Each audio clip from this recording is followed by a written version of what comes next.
President Biden is meeting Gulf leaders today from 6 nations as he continues his historic trip to the Middle East.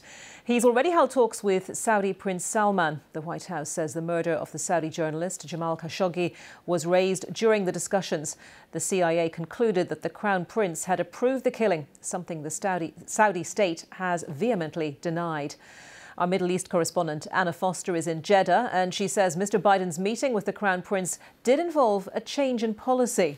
He said that he wouldn't meet Crown Prince Mohammed bin Salman. Even 4 weeks ago, he said that he was only coming here for the summit of the Gulf Cooperation Council. And yet we saw that meeting yesterday between the two leaders.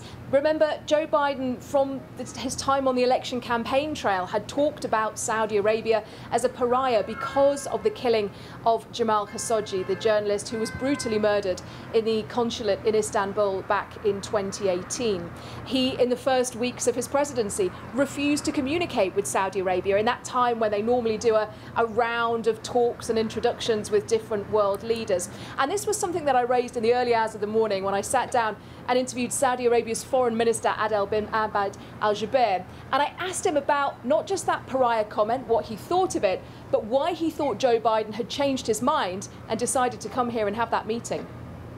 What happens in a political campaign generally doesn't survive the reality of being in office. Because in office you have access to information, you have access to advisors, you have access to intelligence, and you are governing and conducting the affairs of government.